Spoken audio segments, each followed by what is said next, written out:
Welcome back to the Shadow Realm, everyone. JP here with another video. I wanted to go ahead and go to bed, but then I thought I did do two sneak peeks back to back. So I want to go ahead and show you guys a deck profile that you guys don't want to miss. I did see a few videos of the deck, and it did exceptionally well in some cases. Shout out to those people who ran this deck. Kind of a surprise, but it's a little spin on my effort to do the build. Stay tuned.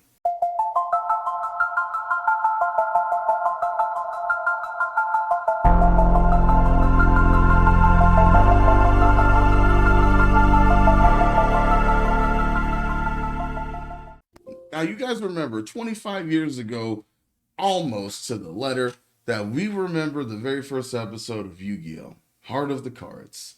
And we remember that Yugi's old grandfather, or should I say the GOAT, Solomon Moto, had 5 pieces of an iconic ancient legend that won you the game no matter what happened, as long as you had the 5 pieces in your hand. Given to Yugi in this situation, because of the fact that Solomon did lose to Seto Kaiba, Yugi actually used those 5 pieces to his advantage in Grandpa's deck, and he was able to beat Seto Kaiba at his own game. Given the circumstance, now that we move fast forward into the future, this deck not only has a win condition, but a true OTK in the process. So let's get started with the deck profile. I wanted to go ahead and show you. It's a surprise. So let's go ahead with the 5 pieces of Exodia. Obliterate. That's right. 5 pieces definitely still gives you the win no matter what, but it also gives you a playability in this deck. This deck is just so much fun. I can just see the combos no matter what you play in this set. The next part of our combo came out in Infinite Forbidden. That's right, the 3 Sinjin that wakes from a millennium. So, kind of a long name. Well, I'll just call them Sinjin, basically. But this will get you all the monsters that you need millennium-wise directly to your hand as long as it's not negated. It's good. You put it in the spell and trap card zone, it's going to be a free monster when you reveal either the spell card or you just pay 1/4 of your life points, being 2,000. So, it's still going to get you a monster, but you're paying life points to do this. You don't want to pay too much because four times, that's game, basically. But you want to be careful when you do it because that's where your OTK is going to come into play. There are other pieces that gives you life points in this deck, but just focus on this. I think this will do just fine. So with the 3 here, next one we have is, of course, the Millennium Shield, or in this case, Shield of the Millennium Dynasty. Shield of the Millennium Dynasty is definitely the monster that you really need because it gets you the spell card that gets you into the bigger Exodia for the OTK. Now, given the circumstances also that this monster can be destroyed by spells or traps, so it's really good, actually, but not too good, because there's still cards out there that sends to graveyard, returns to hand, things like that. So it's not all bad, but it is just one of those cards that you just want to be able to make sure it does not get negated so you can get your combo going. Now, I was thinking about running 3, but 2 seems suitable for the golem that guards the Millennium Treasure. You don't want to run too many of these, even though it does get you the cross, basically the spell card that's going to get you the OTK. Now, when he's on the board, the cross can't essentially be negated in any way, so it's also a piece that just gets you the win right off the bat just by having this guy. It's not bad, it's not terrible, but I do see that it does have some playability moving into those link plays if by any chance your fusion does get stopped. Now, a piece of the pie, like I said, I was watching a bit of profiles before, and I realized that this deck does play around it a lot, and it also stops your opponent from doing anything else. Shifter. Now, I'm pretty sure Dimensional Shifter might get hit in August because it's just essentially too good. If you happen to draw it, great, but you want to be able to manipulate your opponent. Now, half the time he's going to be using the graveyard. Fiendsmith can't really play around Shifter, so you kind of win on this. As long as they don't have like Called by the Grave on their first hand that stops Shifter, or even Designator. Designator is really still a powerful card. You just banish a Shifter in their deck, which I don't know who would run Shifter, but just as an idea, this card still gets you away from certain playabilities that were focuses on the graveyard. So I think with the Millennium deck, it gets you the OTK right off the bat easily. if you have the right pieces in your deck. And because we don't really normal summon in this deck, I was actually doing a lot of strategizing, and I did see it in a few profiles. Like I said, still a good idea. 3 Lava Golem. It's good to see Lava Golem come back. You know, it's been a long time, but essentially this deck works on it, main boarding it. Now, you don't need to side it, at least in this situation, because if you go second, you can break boards with this and still go for an OTK, which I still think is just insane. It's insane. Because same thing is, if it's going during the damage step, you just win. You just win. So it's essentially a key piece. You know, I do have a sideboard, but it's not completely finished. But other builds had like, you know, the Winged Dragon of Raw Sphere mode, the little eggs. You can definitely run those too. It's an idea. And you are able to go ahead and manipulate stronger boards and putting them in their place when you do this. So I think this is a great card. Like I said, running it at 3 is definitely essential now because of the fact that you don't normal summon in this deck. That stops you from continuing a certain play. Next in our spell card list, we have 3 Wedju Temple. That's right, Wedju Temple gets you everything you need right off the bat. Because what you're going to do is during your main phase, you can place 1 monster in your spell and trap card zone from your hand and essentially put 1 from the deck in the spell and trap card zone. So you don't have to worry about having like other cards that happen to manipulate your hand, which is why that this card is so essential that you can actually put a second shifter if you happen to draw it in your hand in the spell and trap card zone to get a combo piece and start it right away. What a card. What a card. This thing is so insane. It's There's other things that this card can do, basically saying that if a face-up Millennium monster you control will be destroyed by battle or a card effect, you can place it in the spell and trap card zone instead. So basically, it's like running Crystal Beats in a field spell. It's just insane. It's insane. I think running this at 3 is just great. I enjoy it a lot. Next on our list, you already know the deal. It's got to be at 3. That's right, the Millennium Ankh. Millennium Ankh being at 3 is just essential for any part of this deck. And these are the promos that I picked up. And, you know, just because of the glare. But this card is just stupid. It is stupid.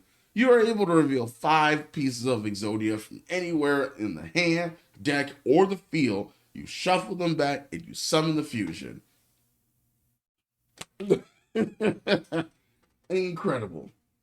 Now, basically, every other monster gets shuffled back as long as it's not an Exodia or a Millennium. But you are able to still continue an OTK smorgasbord if you have these pieces on the board. If you have the Golem, it's 2200 attack. That's insane. And if you have Senjinjin, it is definitely 2750. You have some attack to get over other monsters and have Exodia go for an OTK. No brainer, right? And it's like an easy deck. It's definitely a roguey deck that could possibly be meta if you just don't feel like running anything. It is super powerful and super insane that you have to run 3 of this card.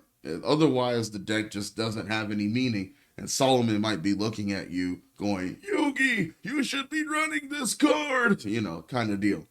So that's where we are in this situation. One card that we do is Obliterate Blaze. Now, Obliterate Blaze, it is a one-of. You know, you don't want to run too many of this because you're going to essentially give the fusion or at least 1 level 10 or higher Exodia monster the ability to just go nuts, you know, completely insane.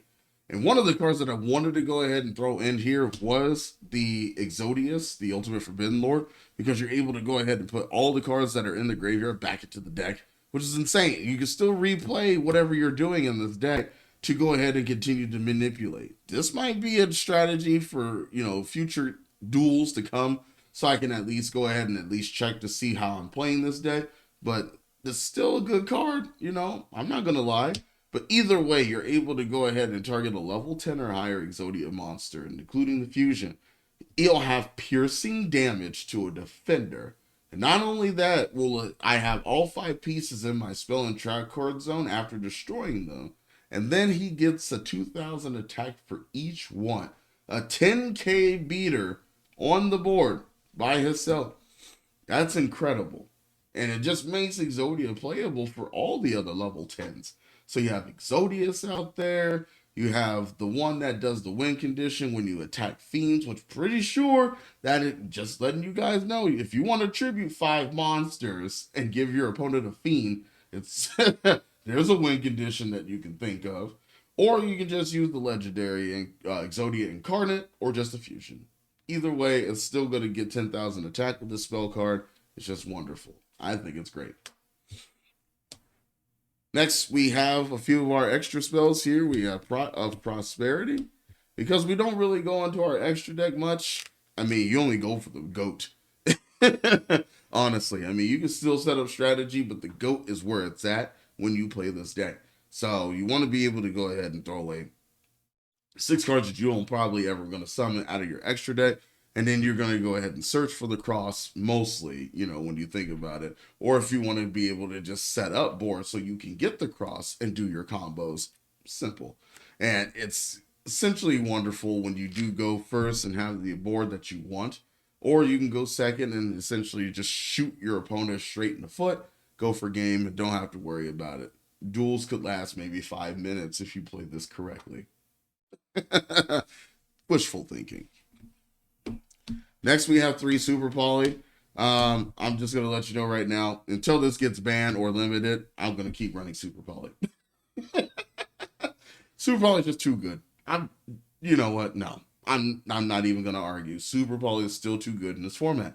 You have Fiendsmith, Ubel running around here. You're definitely going to use their material and just go into another monster. You have potentially the ability to go ahead into other monsters using this type of scenario and effect, and you're able to continue to play. No ifs, ands, or buts. 3 Super Poly. It's just too powerful. Like, honestly, with Ubel running around, I still see this card being essential, even if it goes to 1. But just letting you know right off the bat, it is definitely needed. At least right now.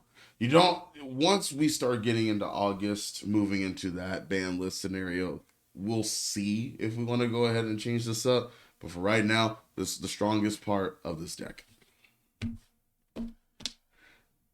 A little spice that I did also, other than the 1 terraforming, I just wanted to at least let you know that, is 2 spell card Monster Reborn. Now, 2 spell card Monster Reborn, I was thinking about running 3, but I think 2 will just be fine for now.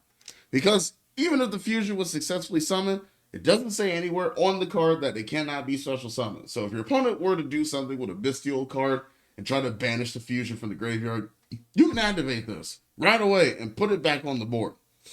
Now, I can't attack or activate its effects, but it's okay.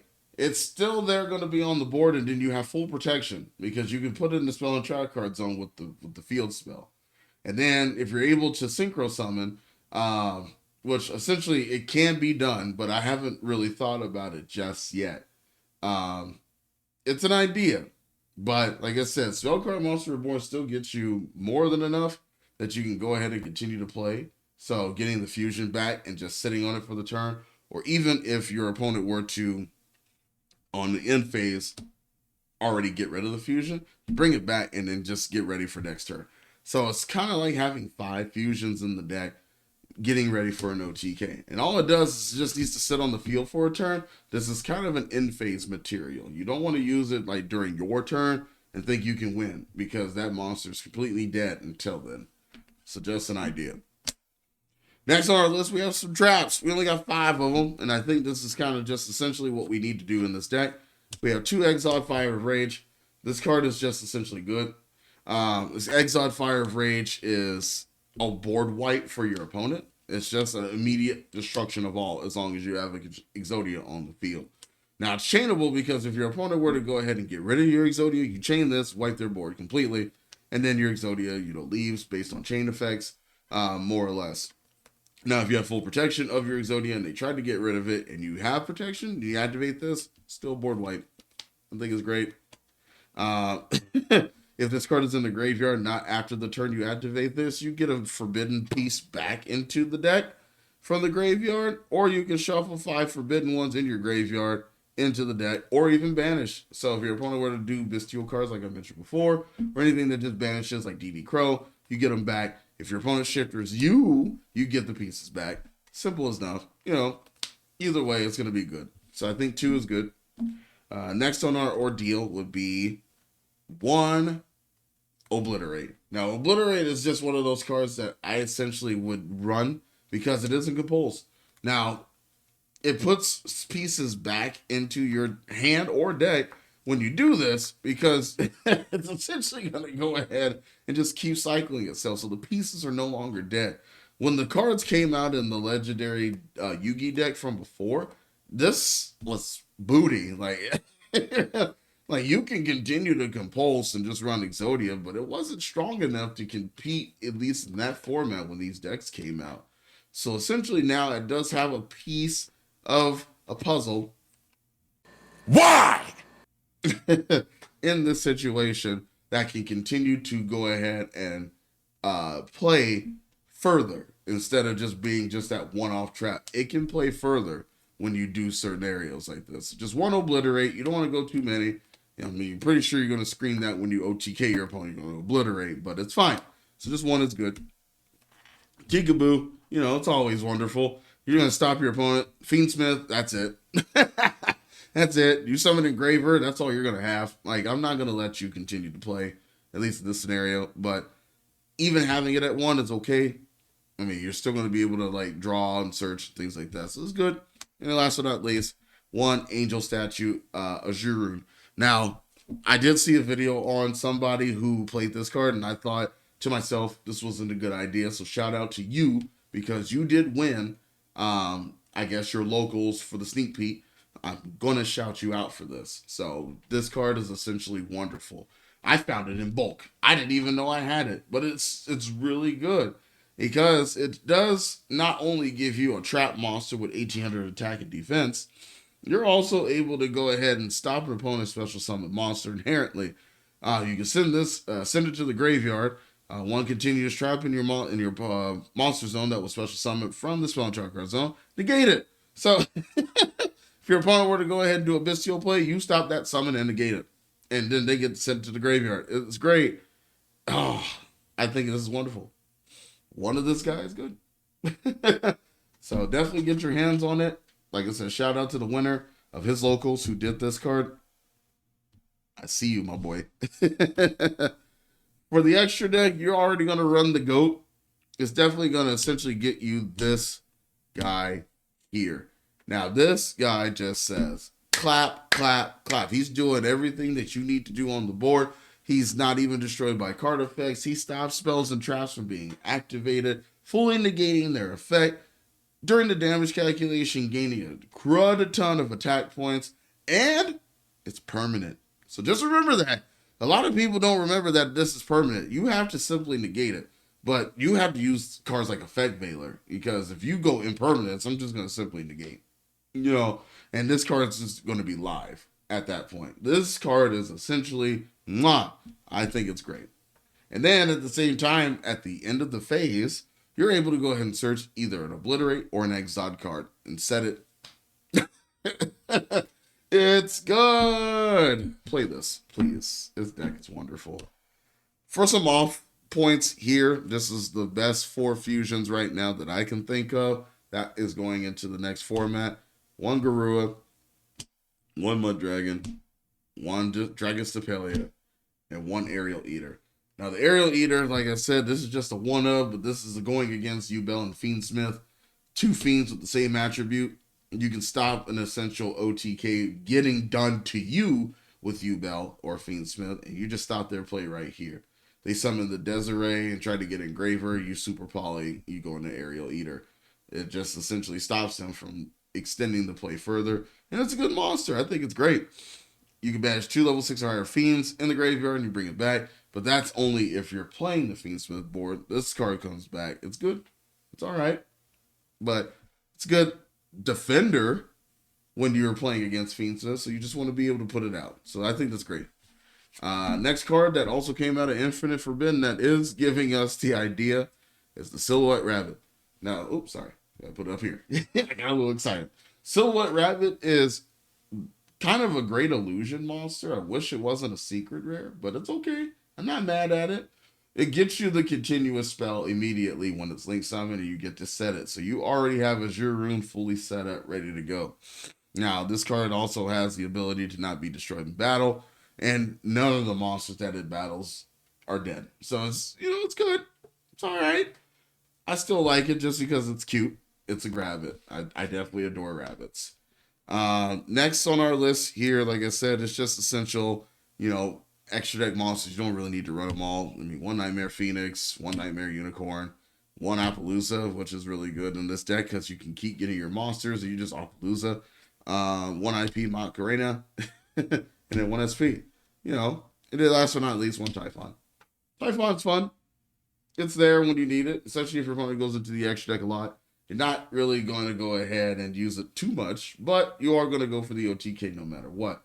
So this is exactly what you want to go ahead and use, what you want to go ahead and do essentially in this deck.